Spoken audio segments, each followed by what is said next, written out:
What is the maximum number of time the loop in example 3.2 can repeat. तो हमारे पास जो W register है या जितने भी रजिस्टर हैं सारे के सारे 8 बिट के हैं, तो हमारे पास मैक्सिमम लूप क्या हो सकता है 255 टाइम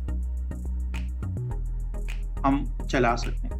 मगर ये तो प्रॉब्लम हो गई ना, अगर मैंने लूप इससे ज्यादा चलाना है तो उसके लिए हम क्या करते हैं, उसका तरीका क्या है कि नेस्टेड लूप, जिस तरह आपने सी में पढ़ा हुआ है कि एक लूप के अंदर दूसरा लूप। जैसे फॉर एग्जांपल आपने 700 टाइम्स कोई भी इंस्ट्रक्शन कोई भी लूप चलाना है, उसका तरीका क्या है कि एक लूप को 70 टाइम्स चला लें और उसको एक दूसरी लूप के अंदर क्या कर दें, नेस्ट कर दें, ठीक है। और फायर वाली लूप को 10 टाइम्स चलाएं, तो आपका जो टोटल चलेगा वो 70 into 10 ये 700 टाइम, ये कोई भी आप यूज कर सकते हैं, ठीक है। जैसे 35-20 कर लें, कोई भी तरीके से आप कर सकते हैं।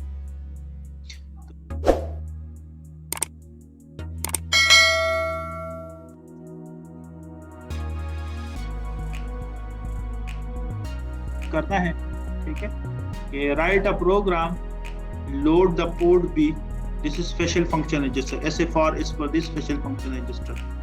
तो ये हम चैप्टर नंबर 2 में पढ़ चुके हैं। पोर्ट बी जो कि स्पेशल फंक्शन रजिस्टर है, जो कि 8 बिट का है with a value of 55H, ठीक है। तो हमने पोर्ट बी को 55H लोड करानी है वैल्यू, ठीक है। तो मूव F करके हम पोर्ट बी लिखेंगे, 55H लिख लेंगे, तो बेसिकली क्या हो जाएगा कि 55H जो है ना ये मूव कर जाएगा इनटू पोर्ट बी। तो बेसिकली मुझे करना चाहिए था कि मैं पहले 55H को W रजिस्टर में मूव कराऊंगा और उसके बाद WF करके मैं जो है ना फाइल रजिस्टर में मूव कर दूंगा, ठीक है। अच्छा, इसके बाद दूसरा काम क्या करना है, कंप्लीमेंट पोर्ट बी 700 टाइम्स। अब मैंने एक काम करना है, लूपिंग मैंने करनी है कि 700 टाइम मैंने पोर्ट बी को क्या करना है, कंप्लीमेंट करना। एक दफा कंप्लीमेंट करूंगा तो जो भी वैल्यू पड़ी हुई है, जैसे 00000 पड़ा हुआ है, ठीक है। अब क्या पड़ा हुआ है 55, तो 55 का बाइनरी क्या बनता है, अगर यहाँ पे मैं मार्क करूंगा, जैसे बाइनरी में लिखता हूँ 0 1 0 1, ये 5 हो गया, ठीक है। 0 1 0 1 ये पड़ा हुआ है इस वक्त, ठीक है, पोर्ट बी में। जब आप उसको कंप्लीमेंट करेंगे तो कंप्लीमेंट से क्या मुराद है कि 0 1 हो जाएगा, 1 0 हो जाएगा, ये 1 0 1 0 हो गया, ठीक है। फिर 1 0 1 0 हो जाएगा। तो इसमें अगर आप 4 मिलाएंगे तो ये बेसिकली क्या आता, 5 5, तो नीचे बनेगा AA, ठीक है।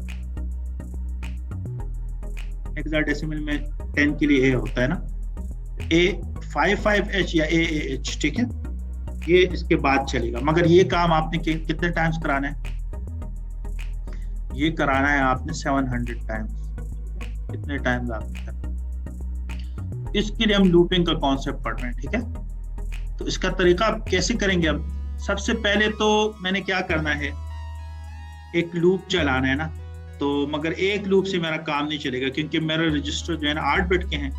एक लूप में जैसे मैं बता रहा था कि एक दफा एक को 70 टाइम्स चला लेता हूँ, एक को 10 टाइम्स चला लेता हूँ, 70 into 10 से क्या जाएगा 700। एक को 35 चला लें, दूसरे को 20 चला लें, जिस तरह आप करते हैं, ठीक है,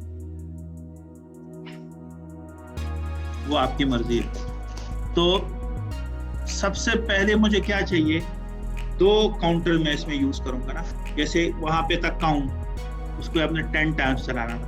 अब यहाँ पे मुझे 2 काउंटर्स चाहिए क्योंकि एक लूप मेरा चलेगा 70 टाइम्स, दूसरा लूप मेरा चलेगा 10 टाइम्स, तो मुझे 2 काउंटर्स करने हैं। उसके लिए बेसिकली मैं क्या करता हूँ कि 0x25 इसको मैं नाम देता हूँ R1 और 0x26 ये 2 रजिस्टर हैं बेसिकली जो जनरल पर्पस रजिस्टर हैं। इन एड्रेसेस को मैंने R1 और R2 नाम दे दिया। आप काउंट 1 काउंट 2 दे दें, जो भी आप नाम आपके लिए अच्छा है। अगर इस तरह का नाम ना दें जो ऑलरेडी वो यूज हो रहा है। ये चैप्टर 2 में अच्छा काउंट 1 है ना, इसको 10 को ये सेव करेगा, तो जब भी मैं काउंट 1 लिखूंगा तो इसका मतलब क्या होगा 10। ठीक है, चैप्टर नंबर 2 में हम पढ़ चुके हैं ऑलरेडी। अब काउंट 2 को आपने जिस तरह आप कांस्टेंट लिखते हैं ना सी में कि a is equal to 10 and b is equal to 70, तो ये वही काम हो रहा है। तो काउंट को आपने 10 नाम दे दिया, इसको 70 नाम दे दिया। ठीक है, ये कांस्टेंट से एक तरह से। अब मैं क्या कर रहा हूँ, सबसे पहले मैंने मूव करना है W रजिस्टर में 255। ठीक है, मैं सबसे पहले आपको दिखा रहा हूँ क्या करना है। पोर्ट B में मूव करना है ना, तो सबने मैं W रजिस्टर में 255 मूव कराता हूँ और W से मैं पोर्ट B में मूव करूँ। चैप्टर नंबर 2 में इसकी डायरेक्ट इंस्ट्रक्शन भी पढ़ी हमने, अगर डायरेक्ट के बजाय हम इसके थ्रू कर देते हैं। तो यहाँ पे मैंने क्या किया, W रजिस्टर में मैंने 0x55 मूव करा लिया और नेक्स्ट में क्या होगा, जो W रजिस्टर में 0x55 पड़ा हुआ है ये आ जाएगा पोर्ट B में। देखो एक्सप्रेशन अब पोर्ट B में क्या पड़ा हुआ है 0x55 और W रजिस्टर में भी 0x55 पड़ा है, यानी 55 बेसिकली ये वैल्यू पड़ी हुई है हेक्साडेसिमल, जो भी मैंने इधर लिखी हुई। ठीक है, अब मैं क्या करता हूं, ये मैंने मूव करा लिया। अब मैं काउंट मूव करता हूं W रजिस्टर में काउंट 1। काउंट 1 में बेसिकली क्या है 10, तो ये काउंट 1 जब मैं मूव करूंगा तो W रजिस्टर में आपके पास वैल्यू 10 आ जाएगी। अब इस केस में W रजिस्टर क्या पड़ा हुआ है 10 पड़ा हुआ है और W रजिस्टर से मैं मूव करता हूं इसको R1 में। ठीक है, R1 में अब 10 हो जाएगा। ठीक है, और अगला मैं क्या करता हूँ W रजिस्टर में काउंट 2 में क्या वैल्यू 70, तो अब W रजिस्टर में 70 आ गया।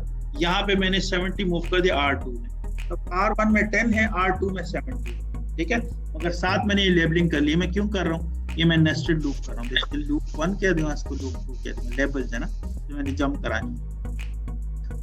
तो अब मैं जब मूव करता हूँ R2 में मेरे पास 70 आ गया। ठीक है, इसको मैंने लेबल नाम दे दिया इसको लूप 1। अब यहाँ पे कंप्लीमेंट में कर रहा हूँ पोर्ट B को। पोर्ट B में क्या पड़ा हुआ है, पोर्ट B में 55H पड़ा हुआ है। तो जब मैं कंप्लीमेंट करूंगा तो वहां पे क्या हो जाएगा कि 0 वाले बिट्स 1 हो जाएंगे, 1 वाले 0 हो जाएंगे, जैसे मैं स्टार्ट में बता रहा था। तो ये A हो जाएगा और रिजल्ट आपका पोर्ट B में स्टोर होगा क्योंकि आके डेस्टिनेशन F लिखा हुआ है। ठीक है, पोर्ट B में आपका रजिस्टर। इसके बाद मैं क्या कर रहा हूँ, डिक्रीमेंट कर रहा हूँ R2 में। R2 में 70 पड़ा हुआ है, तो एक दफा डिक्रीमेंट होगा तो यहाँ पे 69 आ जाएगा। डेसिमल नंबर था ना 70, मैं डिक्रीमेंट करूंगा तो डेसिमल में यहाँ पे 79 आ जाएगा ये। ठीक है, और इसकी लोकेशन क्या है 0x26। ये R2 मैंने 0x26 वाले जो रजिस्टर का एड्रेस है उसको ये नाम दिया हुआ है। 69 आ जाएगा। अब यहाँ पे चेक करेगा कि क्या 69 0 है, 0 नहीं है, तो इसी लूप 2 पे जंप कर जाएगा, फिर चलेगा, फिर डिक्रीमेंट होगा, फिर चेक करेगा।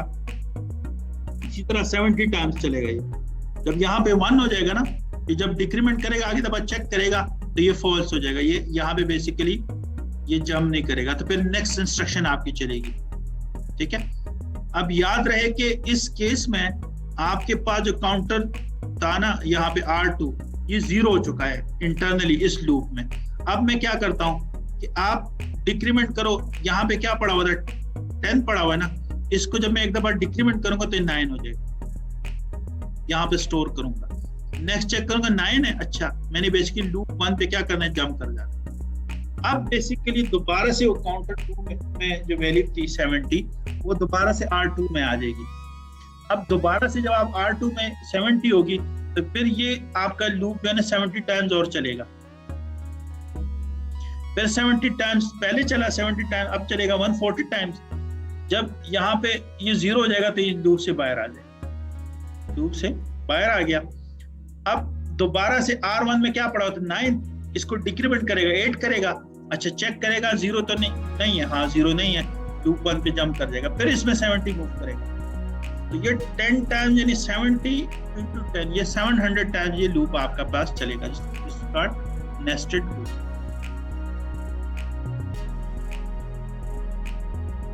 ठीक है, ये पूरा आपको बता दिया, ये इसका फ्लो चार्ट वगैरह आप देख लेना।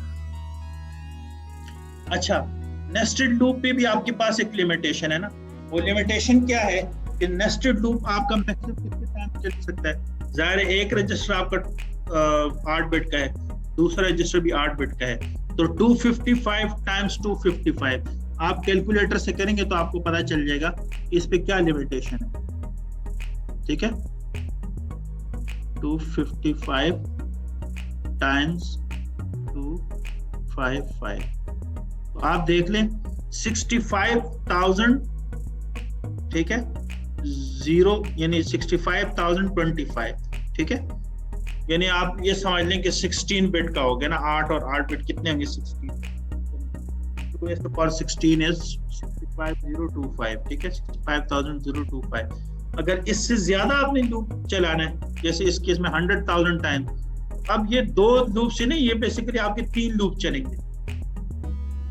ठीक है, इसका तरीका क्या है कि आपने देखे ना 3 आप कर लें, एक को 100 टाइम्स चला रहे, दूसरे को 100 टाइम्स, एक को 10 टाइम्स, वही मेथड है।